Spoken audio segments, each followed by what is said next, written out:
welcome back to Vaders Fist. If you guys haven't noticed, there's a little movie called The Last Jedi out. I am here, your host, Luke Agan. I am joined via phone call with George. George, say hi to the listeners. What's up, guys? Glad to be back. And the man, the myth, the legend, Bowser Sir Bowserton. How are you doing? I'm doing good. So, boys, before we jump into this thing, we're gonna start off with a little explain what our predictions, how wrong they went. So, I'm gonna start with mine. My prediction was that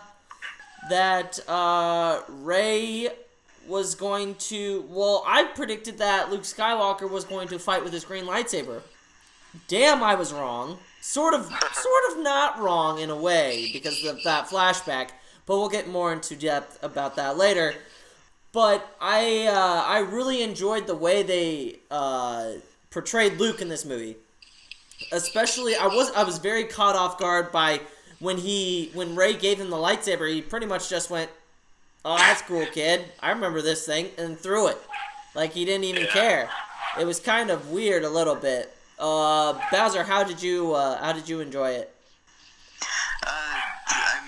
I really liked it. I agree. I expected the Jedi would end, though. Like, I thought they might have been moving into more of a gray area. And I must be honest, I'm glad they didn't. Yeah, that's for sure. George, what'd you think?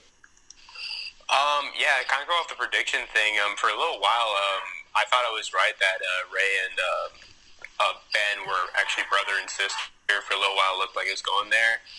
One thing I really liked was probably at the end where Rey has to move the rocks, and in the beginning she was like, "Oh, I just moved rocks, right?" So it's kind of a cool thing there at the end. Yeah, and you know, this movie was very unpredictable. Very, very much unpredictable. Yeah, I completely agree. There's a lot of twists, especially with Snoke just being off like that. It's totally it's a different Star Wars movie. That is for sure. Like it separates itself from the rest of the trilogy or the rest of the saga. And I think that's a good thing. That it's not the same that everybody thought it would be. Everybody thought, "Oh, it's just another rehashing of Empire." It was completely different from Empire. It was its own movie, and I really, really enjoyed the fact that it was ballsy. But quite frankly, it took risks. Yeah, and we kind of touched on this a couple of years ago when I was on our Force Awakens, and I kind of said that it was kind of a rehash of Episode 4, and I think they need to be a little more independent. And they took some things from Episode 5 from this, but they also made their own darker movie, and I think it is darker than Episode 5 was. Bowser, what's your thought on it being darker? I completely agree. I honestly see more similarities with Jedi. Yes, like, I agree with Return of the Jedi. Yes, absolutely. With the whole Snoke thing happening and all that, it seemed to have that feel. Like when he was saying, when Snoke was talking to Rey, it seemed like Palpatine was talking to Luke in the throne room. Yeah. So, speaking of Snoke, honestly, we need a fucking book on him. Yeah, I agree. We need more backstory, whether it's in a video game, a TV series, or something. I think there's more to Snoke than meets the eye. You know what I mean?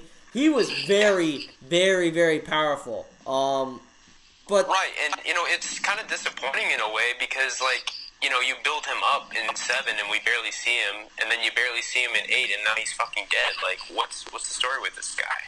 Yeah, I agree they should have gone more in depth, but I feel as if he was a person that JJ created and was like, "Here, you can do what you want," and Ryan was just like, I've got a better spin on the story. I'm gonna go with what I want to do. So right, which was completely fine. I was blown. Like, I think that was one of the best parts of the movie. Just like, you're not expecting him to die in this movie. You're expecting maybe that he'll make it to episode 9. Yeah, Bowser, what'd you think when Ren turned Anakin's lightsaber on Snoke, cut him in half? Dude, I thought that whole scene was great. The battle afterwards was also great. I think the whole build up to the scene was really well done, and I mean, though it's disappointing that Snoke's such a new character that we're told that is apparently stronger than Vader and Palpatine, he doesn't really show it. Oh, so no. There's some I like and some I don't like about that scene. It's confusing. Yeah, I think that there was a lot more that they could have gone into with Snoke, but they just didn't. That's not what the movie called for. That's not what it called for in everything. So, it's going to be amazing what they do with Episode 9. It's just going to... You don't really know what they're going to do. I think people did not like this movie because of the way they handled Luke Skywalker. And in my opinion, they handled him well, and almost like he was the Obi-Wan of this movie, to be honest right, with you.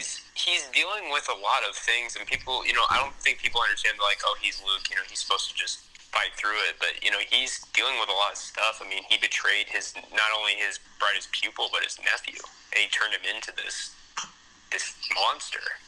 It's a lot to deal with. Yeah. What did we, at the end with Luke, where he's just looking at the suns, that's probably one of the best shots of the movie. Oh, man, that is just so amazing. The way he goes out just like Obi-Wan, it's awesome. In the last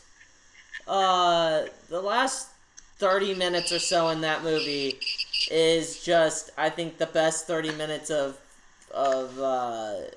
Star Wars. I don't know. It's hard because you're looking at the saga as a whole. This is a brand new thing. I've only seen it once. I need to see it again to really get. This is my gut reaction to seeing it once, the first time, first showing. I'm sure my views on things will change, and it'll probably change for the better because down the road, this movie is going to set up either Rian Johnson's trilogy, or it's going to set up JJ really, really well for 9. And we've got to wait another 2.5 years for Episode 9 to come out. Right, yeah. I mean, I just think, again, like I was saying, like, it was ballsy, and I think a lot of fans are going to like it because it's different. All the Star Wars fans that hate on the prequels, they hated the prequels, not just because they weren't great movies, but because they weren't the same. Then The Force Awakens, but this movie is good, but it's just different. I think once fans kind of get that, I think a lot more people will enjoy it. Yeah, I agree. I absolutely agree. And the fact that that people have a problem with it right now is just kind of like, were you watching that movie? Like, do you really understand? As Star Wars fans, people, especially the older generation, immediately, unless it's like is exact, like, this is what I hate about it sometimes. It's just that people live in the past too much, and it's just, watch the movie and enjoy it as a movie. Like, I just took everything out of the water of the past movies. I'm like, I'm just going to watch this movie as a singular movie, and I think in the end, I think I had a better experience for it. Let's talk about flying Leia for a second. So, when I saw that, I instantly in my head thought, oh shit, this is going to become a meme. It's going to straight up become a meme, like, when you're trying to fly into them DMs or something, and it's just going to show her flying through space and everything. But, from a story standpoint, I think it was another ballsy move. Because when is the only other time that we've seen Leia use the Force? And she's never really used the Force except for Episode 5 when sensing Luke, and then in The Force Awakens when she senses... She's just a sensory type.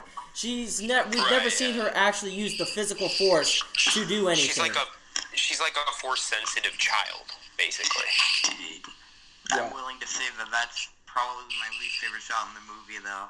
Really? Like, no doubt. It's ridiculous. Yeah, dude, it really bothered me. Just seeing Leia fly through space. Well, again, but we don't really know, like, what she's been doing since Return of the Jedi, besides the books. Maybe she dived into some old Jedi texts and learned some moves. Or maybe Luke taught her. Maybe Luke taught her during the time that they were together. I know that it deserves let's just say this. It deserves like a comic of. I think they should make some comics about in between these years, like they're doing with the Darth Vader comics. I think it'd be interesting to see her progressing somewhat in the Force. Yeah, I completely agree there, because it is a little bit out of nowhere that she can now somehow and you're from there as a Star Wars fan, while she doesn't really have any training, and Luke took a lot of training just so we could lift up rocks with Yoda, dude. Right, that's true, and we don't know how much and like you said, like as a Star Wars fan, yeah, I totally agree. Like it was kind of out of the blue, and it was kind of like what the hell, but it was also kind of cool, and yeah, we definitely need to know more about it. But yeah, who knows? Maybe she's been training for the last 20 years.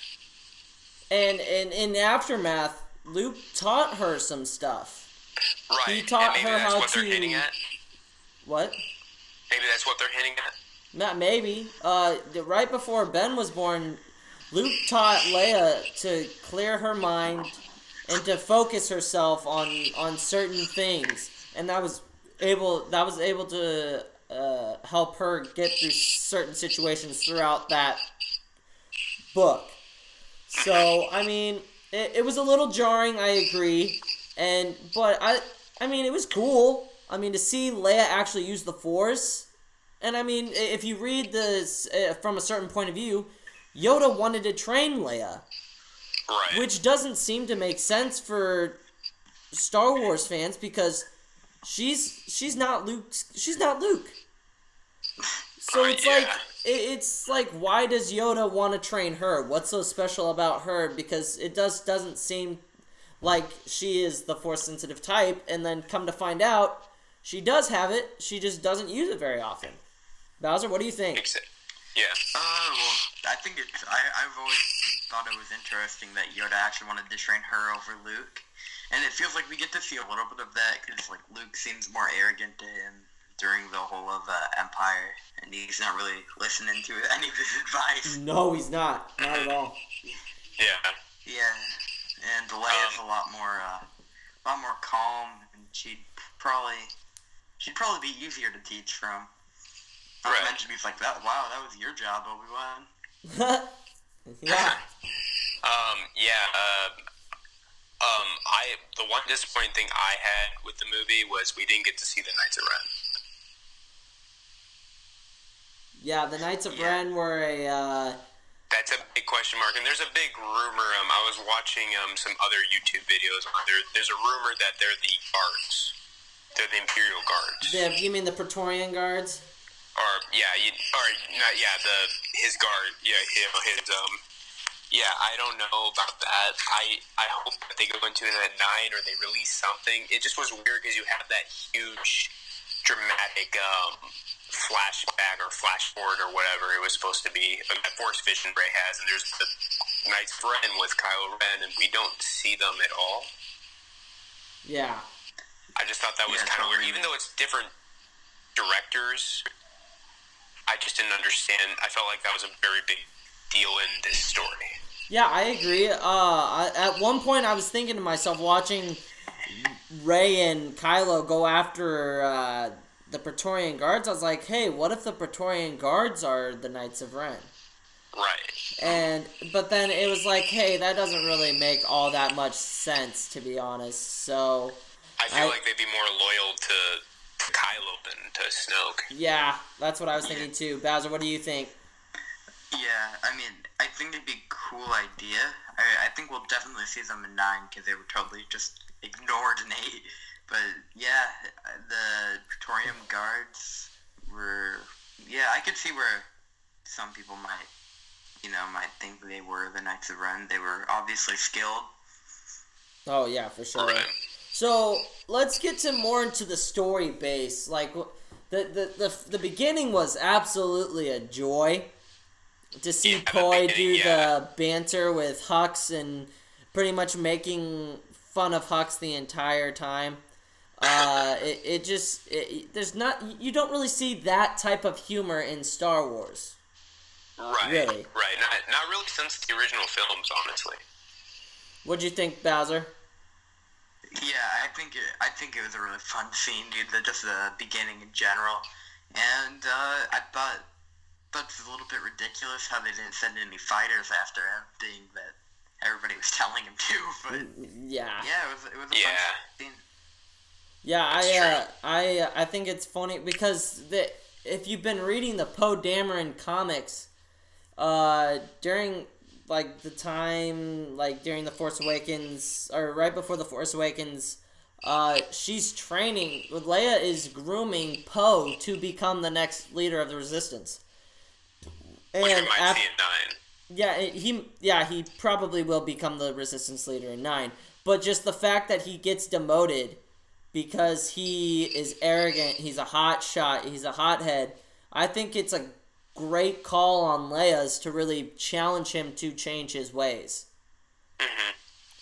Yeah, I agree. Well, he wasn't really a leader type, to be fair, in the beginning. He was a little bit arrogant. He kind of just rushed in there and got some of his own men killed. Yeah, and I think that was a big eye-opener for him after the fact. He kind of had to step away and think, how is this affecting everybody else? I liked when she said that when he said, "Oh, there were heroes that died out there," and she goes, "Yeah, heroes, not leaders." And I think that was a kind of a big shocker to Poe because he wasn't like Bowser was saying, he wasn't a leader at that time. So he kind of had to step back, kind of look at himself and go, I need to be a leader. I need to make the tough decisions, which you do see towards the end of the film with Finn. Right, and also I think Leia sees a little bit of her in him because Leia wasn't the leader of the rebellion. She was just part of it, and she was kind of rebellious in her own way, and she also put people in danger. Oh, yeah.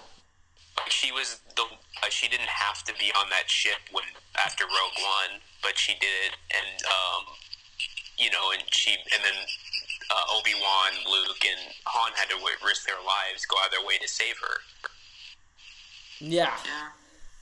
Yeah, it's Bowser, what do you think about it? Well, I agree with the comparison there. And I think it's interesting how Finn kind of switches roles at the end of him. Yeah, it's right. Let's talk about the whole Rose and Finn thing. I personally loved Kelly Marie Tran as Rose. She was cool. Yeah, I liked her character. Yeah, she really played it well. Honestly, I'm gonna go out and say it. She is cute as a button, and she at the premiere literally was. Your girlfriend doesn't listen to this podcast. Yeah, I know.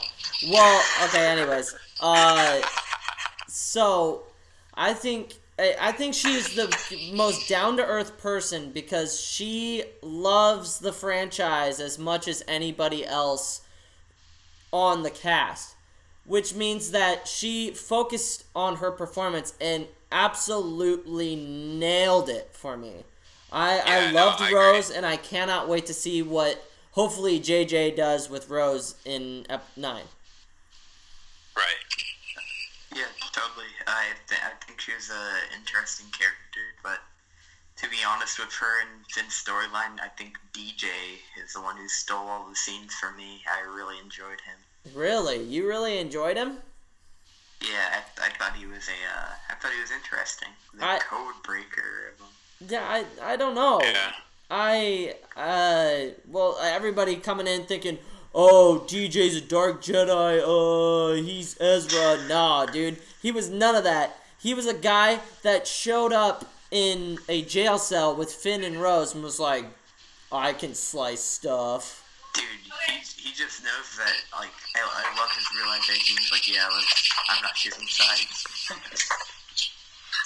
He just goes who's winning. He looks like they'll win. Yeah, for sure. Trying to figure out what George is doing right now. There's a bunch of dogs in my room. All right. Let's talk about Luke for a second. So we finally get to see him and hear him, and he's a grumpy old man, just straight up grumpy. Doesn't want anything to do with the Order. All this and that. I loved how he went back into the Falcon and talked to R2.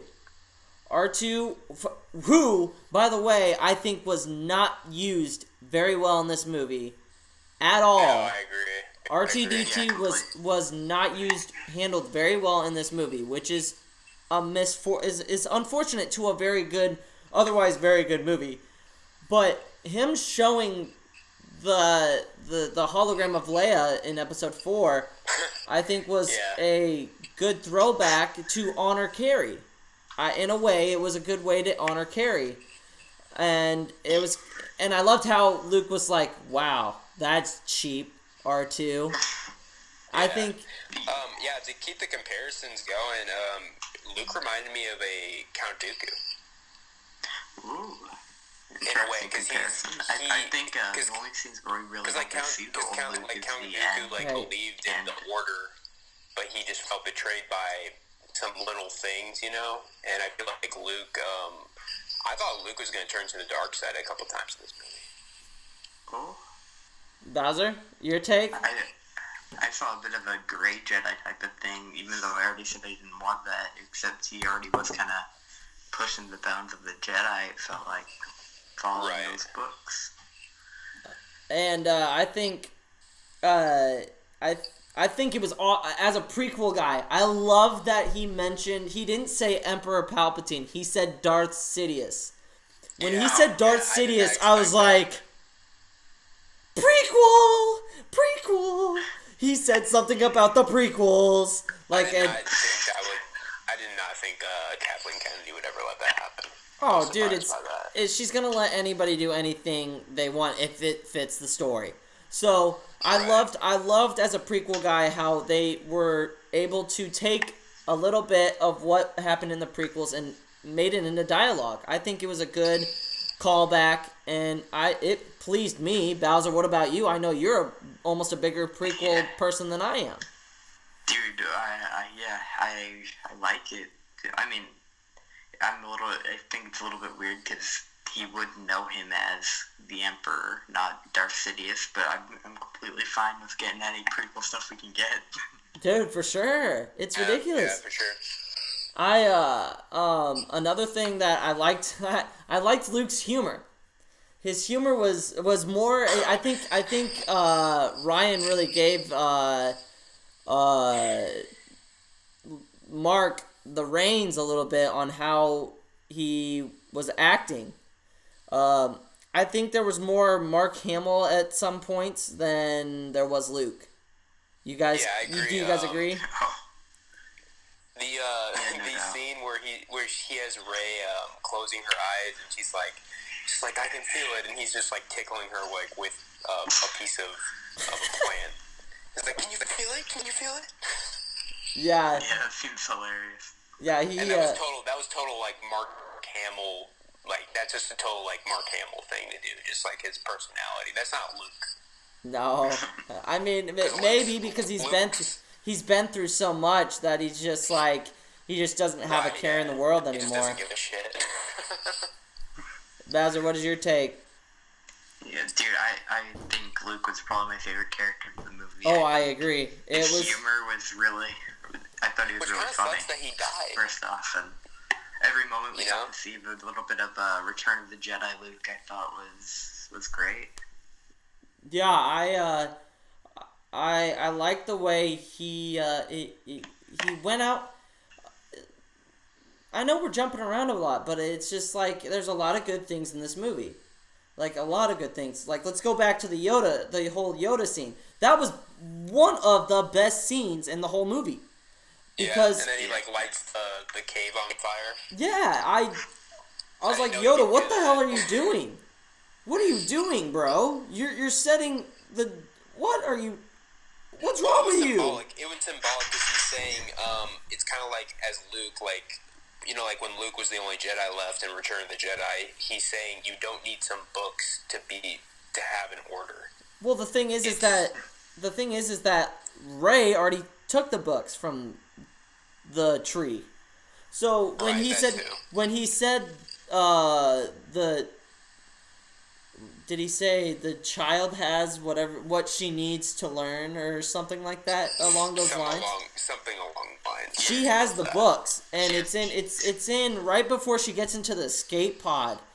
It shows her closing a drawer, and it's a very, very fast shot, but you can see those books, and then you later see them at the end of the movie as well, when she opens up the drawer, I believe, in one of the hatches.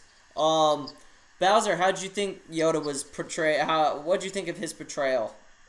Oh, dude, I loved it. We're back to Shroll Yoda, something we have not seen since Return of the Jedi.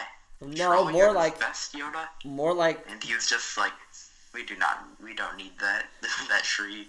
Yeah, basically, I think Luke finally opened his eyes and was like, "Hey, what am I doing?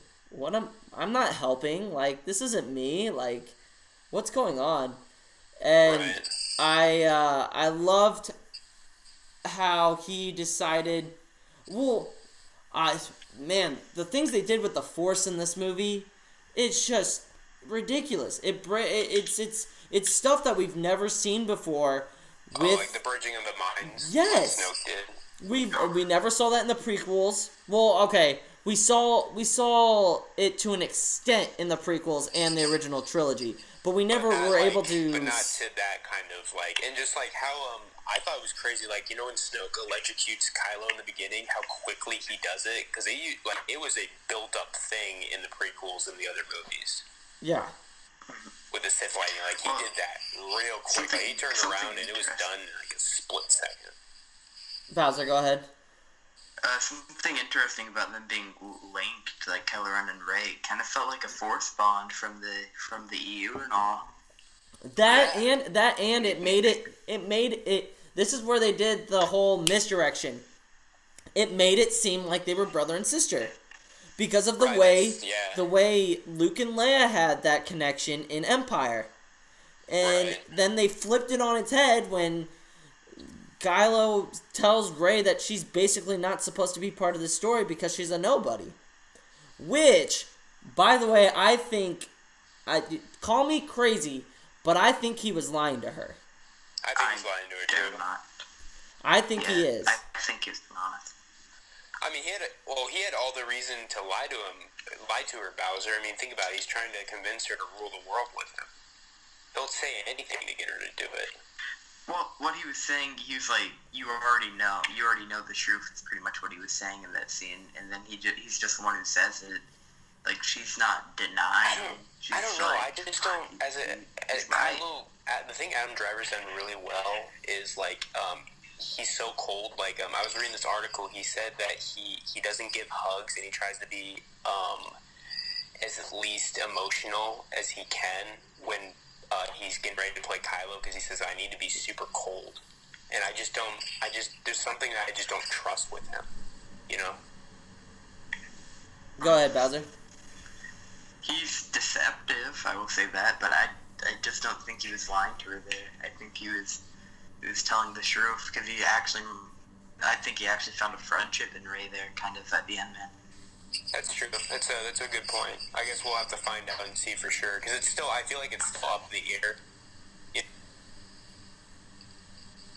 Yeah, I've just heard. I buy into it because there's a lot of evidence there for her. There's evidence for both sides. I just choose to take the side of it makes no sense that a lightsaber, the Skywalker lightsaber would call out to her in The Force Awakens. That just doesn't make sense to me if she's a nobody. You know what I mean? Right. I mean, and then, you can make the same argument that, she's just super powerful and the lightsaber just clinged to her, but also that really doesn't make any sense. It just kind of leaves a really big plot hole of everything in general. Bowser? I can see that. That's a good point. I'll take that. I mean, I just still don't think it's lying. He was lying, but I think the lightsaber calling out to her was probably the strongest point against him. Yeah, I absolutely agree. Maybe Snoke was doing that behind the scenes. Oh, He could have been. maybe. I mean, he's plenty powerful. We know that for sure. Yeah, let's talk about Snoke some more. I think he was very, very underused. The way he went out, though, I think he was used as a plot device, definitely, to further Kylo Ren into becoming more like Vader. That in the way he mentioned you were supposed to be the next Vader. That scene right, that line right there gave me shivers gave me goosebumps in the theater, because just thinking of Vader and how menacing he was to the galaxy for 30 plus years, and to have his grandson be as powerful as him. I mean, there's potential there. That's what he saw. And the thing is that I can't really grasp how this relationship started, because we don't know anything about it. The only thing we really know is that he was corrupted, but we don't know how. Yeah.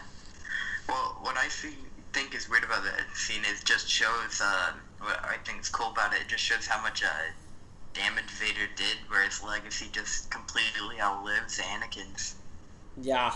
And Right. even though there's been so much time in between those movies and his redemption. Right, and you think his grandson would learn from his mistakes, that he did go back to the light side, and but I feel like Kylo or Ben always focused on how powerful his grandfather was, and that's what he was always seeking, and I just think he was always destined to become this Darth Vader too, if you will. Well, the thing is that Ben didn't find out about Vader until 6 years before The Force Awakens. He didn't know Vader. They never told Ben, or they never told Ben about Vader. They only mention of his grandfather was Anakin Skywalker.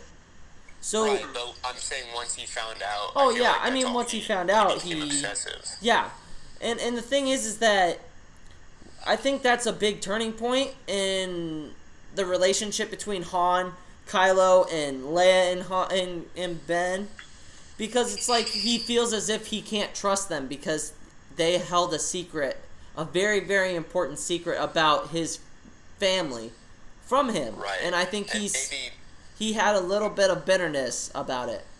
Right, and maybe if they would have told him early in his life that, hey, yes, his name was Anakin, but he was Darth Vader, maybe it would have turned out differently. Yeah. Bowser, what do you think? Yeah, I could agree with the bitterness of it, because probably felt left out, especially with Luke being there, teaching him all this time, and he doesn't find out until 6 years before. Yep. I think, and another thing is that when Kylo Ren is talking to Rey, he's telling the story of his point of view of the story of how Luke was going to kill him. Obviously, really creepy. as our points of view, we're obviously going to take Luke's side, because who sides with the villain? I mean, besides Darth Vader, you're always going to side with Darth Vader. But and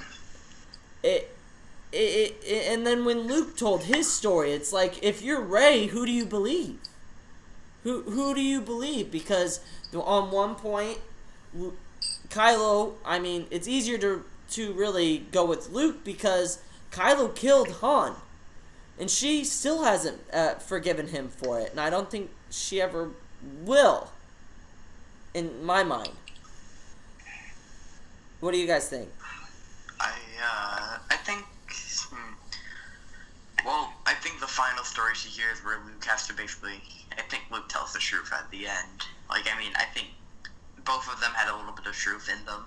I agree. You know? Like, that's just how Kylo sees it. That's how Luke wanted her to see it. And then Luke's just like, okay, fine, I'll tell you the truth at the end. Where he's like, where he was more so debating over attacking him than actually attacking him. Yeah. And it's... Right, and I don't know, I feel that also just from the shots that they took, like, Kylo's perspective, it looks like Luke has, like, Sith eyes and it's, like, evil.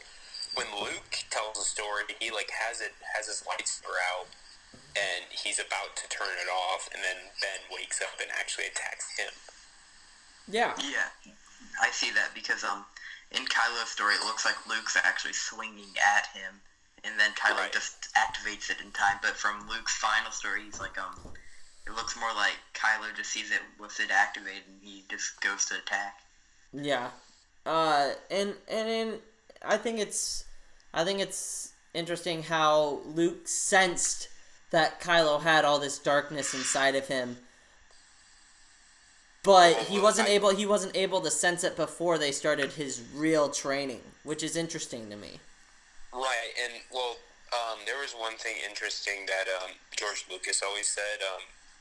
The thing that Anakin never did was he never acknowledged his dark side. He always kind of hid from it, or he embraced it. Luke was the first one to actually embrace his dark side, as we see in Return of the Jedi. But he knew it was there and he acknowledged it. Yes, but and also to a way he also rejected it at the same time though, because he said, "I'm a Jedi like my father before me." Like that whole sentence pretty much he didn't reject it. I'm saying he at least acknowledged it. I feel like with Kylo, he never I feel like Kylo to a certain degree up until he kills Snoke is still fighting the light, and we know he is in The Force Awakens as well. I just think he was tired of being being Snoke's lackey. That's why he killed him. And the fact that Snoke was pretty much, hey, you'll never be Vader. You're useless. Why do I even try to train you? He was basically taking his self-worth and destroying it to the point where Kylo was like, I've had enough. He's done. I'm going to murder him. And he does. In the most badass way possible. Let's talk about that scene. That action scene starts off so well. It shows off how powerful Snoke is. We heard that he is powerful as Palpatine and Vader combined, which blows my mind because Vader is, I think he's more powerful than the Emperor at a certain point.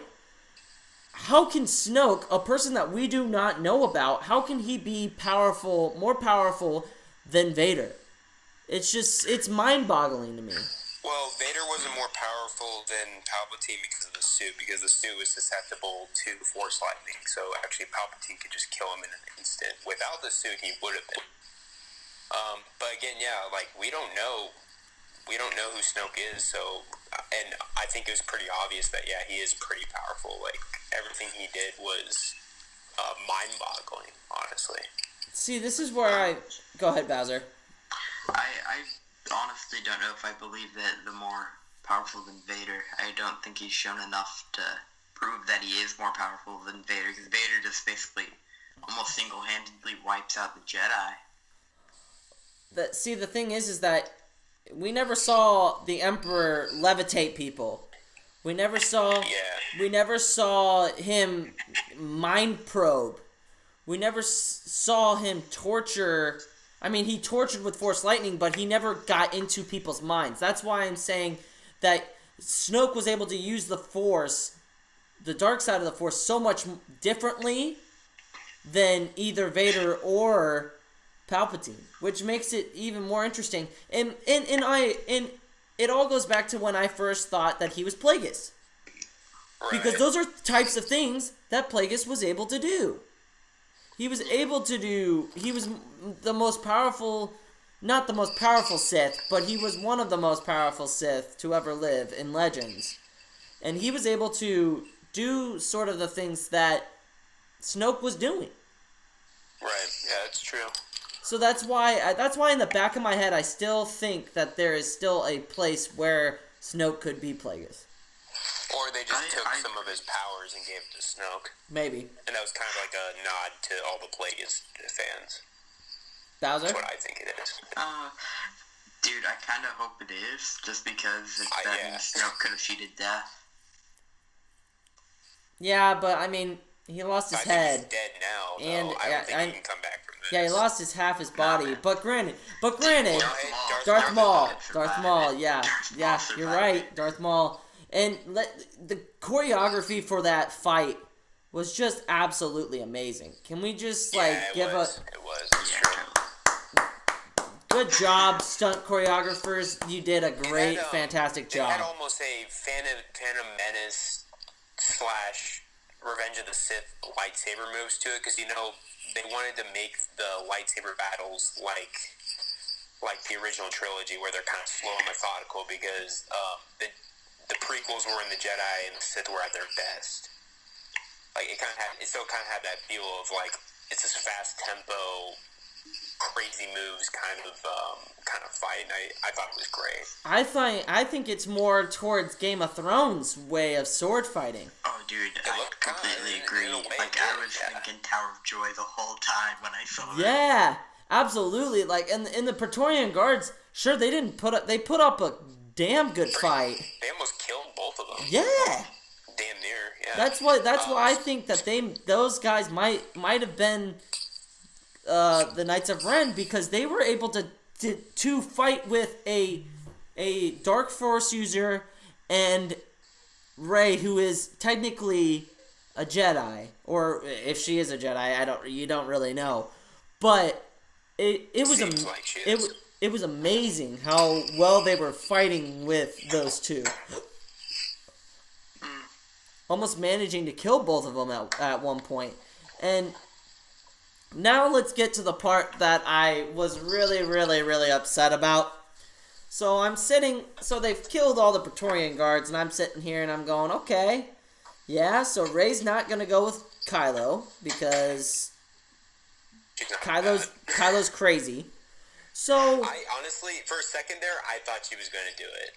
Really? I wanted her to. Yeah, Bowser wanted her too, we know hardcore. Bowser, you don't like good people.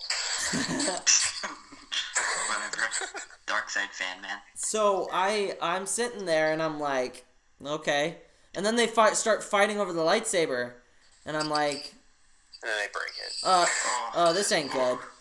And then they destroy it. As a prequel guy, It can be rebuilt. She has both ends. It won't be the same. It will never be the same. Well, it's an old lightsaber, man. Like, what'd you expect to happen? It was built in the Clone Wars. That was a long time ago. It wasn't in bad shape either. Yeah, it wasn't in bad shape though either. But anyways, just from a prequelist standpoint, that devastated me. That devastated me. Well, That is. You know what? Actually, I think it's kind of symbolic of Rey. Like, I think she needs to also go in her own way, and that's also, I think, creating her own lightsaber. Yeah. But the thing is she'll always be using Anakin / Luke's crystal. Yeah, and she should. Yeah, totally. So I mean, Bowser, how did you feel as a prequelist seeing that lightsaber just shattered? Didn't that just break your heart? Dude, yeah, it hurt. Once it was stuck in the air, I was thinking, oh god. I was like, it's actually gonna break. Oh, then it did, and I was like, wow, that I have had waking. history. I have waking. Though most of the history was in Obi-Wan's box. I have waking nightmares of it blowing up and just sobbing at night. I don't know. It wasn't that big of a deal to me, to be honest. Yeah, it was a great lightsaber and all, but it's also just a lightsaber. Oh man, it's not just a lightsaber. He broke it. He broke it before in episode 2. That's not the same lightsaber, though. Yeah, it wasn't the same Yeah, but I'm one. just saying he built a new one. Everyone can build a new lightsaber. Yeah, And but Luke it's moved not- on from his dad's. It's not the same. It's not the boo-hoo. same. Cry me a river. It's not the same. So let's get to this speculation of what is going to happen with Episode 9. At the end of The Last Jedi, we see everybody... Oh, hold on. We can't go to the end. We got to talk about Crate. We got to talk about the Crystal Foxes. Holy crap. Oh, yeah, Those that's things were right. so legit, but they were so underused. I think It was kind of cool how they kind of led them out of the cave, you know? Yeah. To a certain degree, like they helped them, and then Rey ended up helping them out of there. Yeah. Oh, and we're gonna... Gosh, there's a lot that we're missing. Holdo going into hyperspace. God. Like, God damn, that was cool. That was so cool. Yeah, Bowser, what did you... Well, I haven't gotten to talk to you about that part. What'd you think when that happened? I thought the shot was awesome, except I never really thought of hyperspace like that, man, where it's just straight up there. Well, think about it. Hera did it. Hera's done it in Rebels. Yeah, but she went, like, not the same, though. But I mean, I understand how you think it's different, but like, damn, she took out a whole freaking... She took a whole dreadnought. Wasn't hyperspace kind of like going through a different dimension almost, though? Like, Han Solo said, I believe it was Han Solo. It's like It's like where you could start it's it, not that, and it's then not you far enough could be in the to middle of the be sun if you in don't have another your dimension. calculations correct. Okay, you guys are talking at the same Sorry. time. One at a time. Bowser, go first. Well, I believe it was Han Solo. He said that if you didn't have your calculations correct, you could be in the middle of the sun. So it's kind of like if you come out of it, then you're back in the regular type of, I guess, universe. I don't know how to describe it. I don't know. No, It felt weird. yeah, actually, that kind of gives me an idea of what she did. Maybe she did the calculations to jump to hyperspace right in front of the ship. That's, yeah. And See, it would, yeah, and she would I go can see full that. speed ahead and just destroy the whole thing. I guess that is a little more logical than just, she just went to hyperspace. Yeah, I mean, it's, oh, man, but that gave me the chills. I was like, oh, my God, she just sacrificed herself using hyperspace. That was awesome. Which nuts. And, like, a lot of people, like, I mean, I wonder, could she have, I mean, she can't do that on autopilot, can she? No. I it has to be think she manual. would have had to override it and do it manually. Right, yeah. So, yeah, that was a sad part that, she, and the crazy thing is she didn't tell anyone the plan. No. Which I liked her Everyone because I just hated accepted. her for the longest time during this movie, and then at the end I was like, oh, I get it. And if you read Princess Leia of Alderaan, her character is nothing like how she was portrayed in the first half of the movie. Right. That's Holdo why is this loving person who will do anything for Leia. So to see Holdo do all these weird things was weird. It was just weird. I agree. What did you think, Bowser? Yeah, I think, I didn't really care for Holdo until the end, until she does the sacrifice. I was like, I was totally siding with Finn, not Finn, Poe. Yeah. That beginning, I was like, yeah, I wanna see something done here, not just waiting out, basically to look, because to him it looked like they were slowly dying. Mm-hmm. Right, which he had reason to be concerned. Oh yeah. All right, boys. Let's start getting into Crate. So I think the moment that really changed Luke's mind was talking to Yoda. And when everybody is down and they're lost, the man, the myth, the legend, Luke Skywalker shows up. And how in the hell he manifested himself into Crate is absolutely amazing. Dude, that just tells me that he's one of the most powerful Jedi who's ever lived. Oh, I think he's leaps and bounds just because he lived longer than any other Jedi besides Yoda. And he learned how to pretty much teleport, not really teleport, because he was just make it. It's literally like a it was it's literally like a hologram. a He literally hologram makes a of hologram himself. made out of But it the was- manifestation of the Force, and But it was literally looked like him. Like when when he went up to Leia, like I thought that was him. The only tell is that his facial hair is different. yeah. Well, it looks like he did during those flashbacks. But he shows up, and everybody, and I think it's a great time for him to show up, because everybody has lost hope, and they're all down, and then here comes Luke Skywalker, and he goes, I got this, guys. Let's go wreck shop. And the funny thing is earlier in the movie, he goes to Rey, he goes, what, do you think I'm just going to grab a laser sword and take out the full First Order on my own? What, are you crazy? And that's what he actually does. He goes out there like a boss, by the way, like a straight up boss. Goes out there and pretty much just goes, come on, young blood, let's do this. And Kylo loses his crap. He actually like shrugs off his shoulder. Yeah, which know, I didn't really settled. like that, to be honest with you. That was badass, dude. That was cool.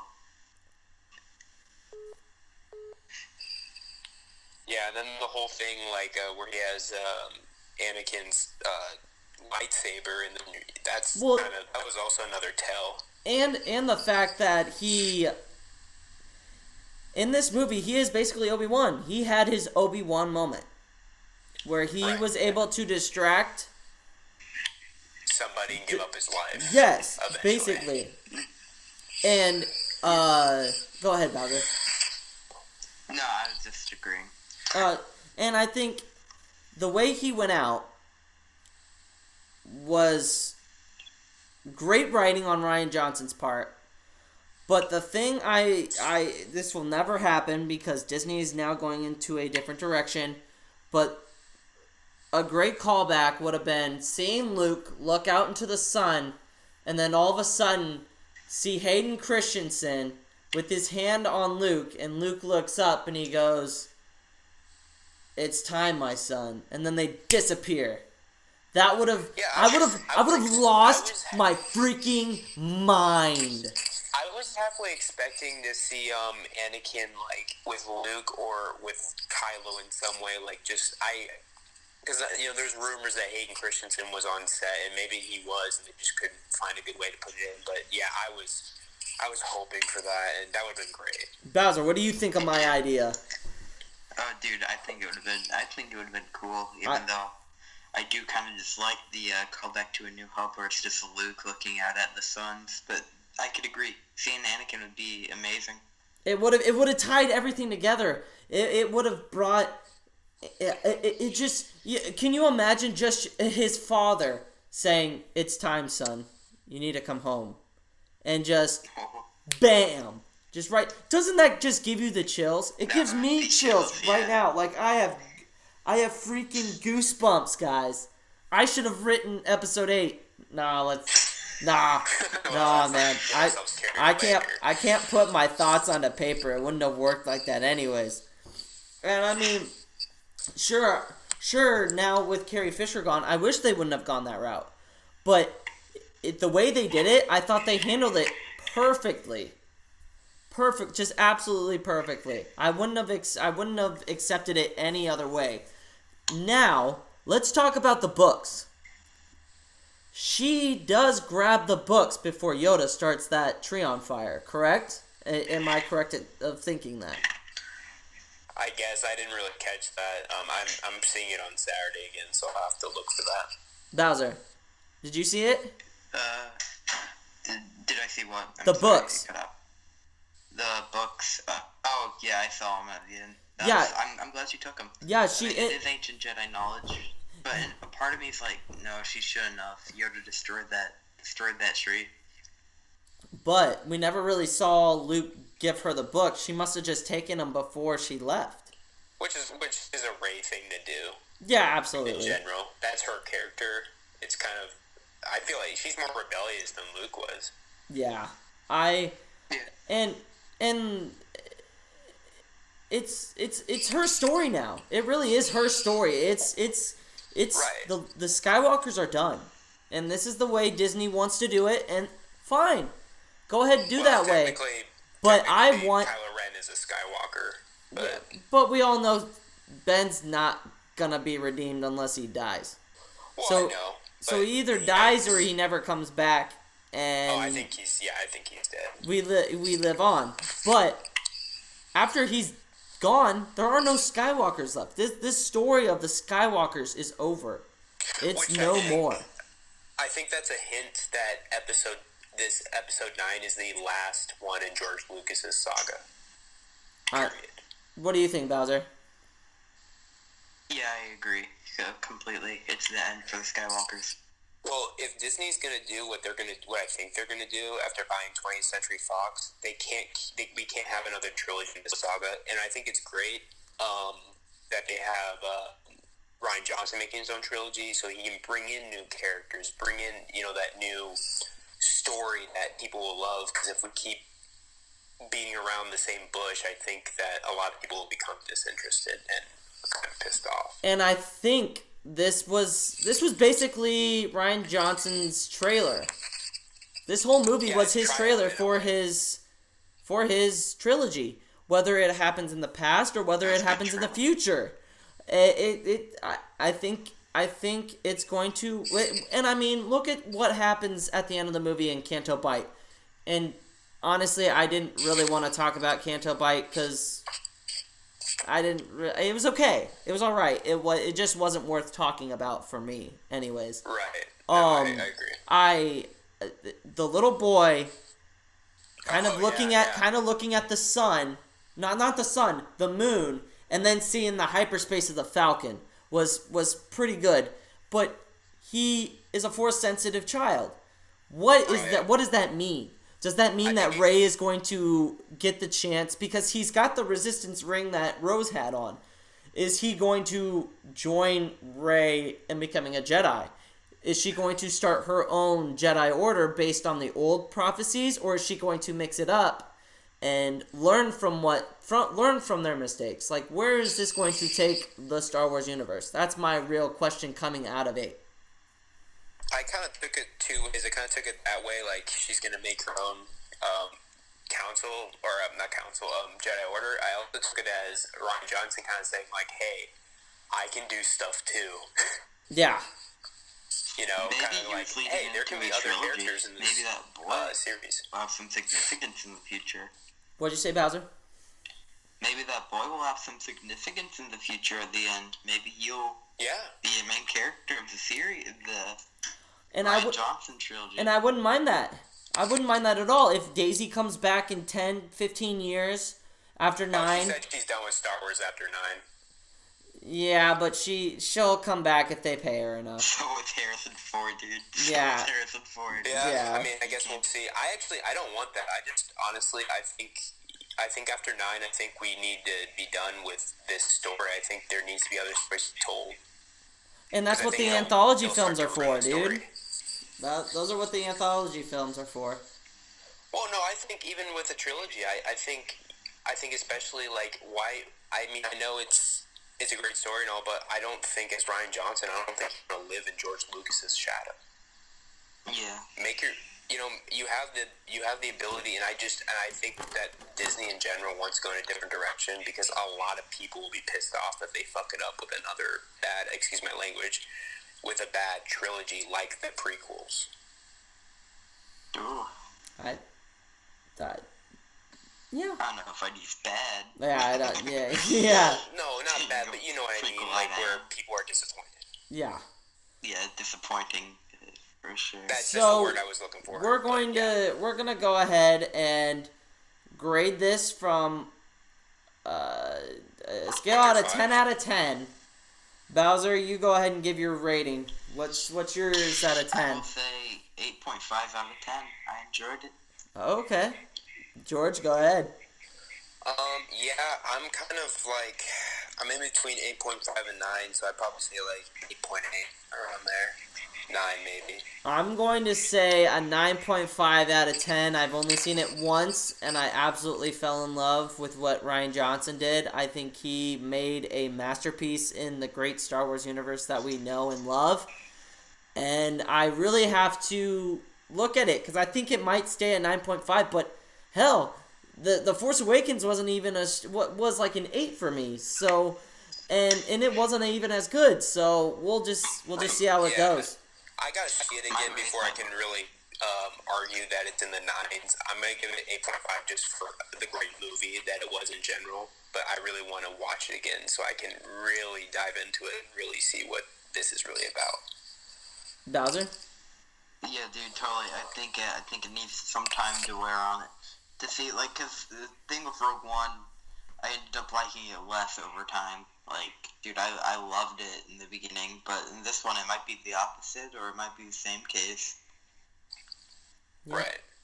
Well, guys, that's it. That's our spoiler review. You've been warned. We've warned you in the crawl. If you've gotten this far, you might as well not go see the movie. I think we did a damn good job besides the whole Canto bite part. But thanks for joining us, guys. Yeah. As always, like, comment, share. Bowser, where can the good people find you on either social media or PSN? The PlayStation, Bowser 103, Oatmeal Wookiees. Yeah, Oatmeal Wookiees. Battlefront 2. George, where can the good people find you? Yeah, guys, hit me up on Facebook.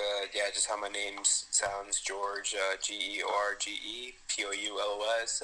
Always down to talk Star Wars. Like Lucas said, like, share, comment. Give us some comments. Like, we love criticism. Star Wars is a community, and we should all be able to, like, just talk about it. And you can follow me at Lord Vader 2123 or at this official Sith Council Videos account on Twitter. You can find me at my community Oatmeal Wookiees on PS4. Come on, join it. You know you love our furry friends, the Wookiees that eat oatmeal. And you can always find me and Bowser, my Moff moderator, playing some Battlefront 2 like we are about to do in about 25 minutes. So, guys, may the Force be with you. Always.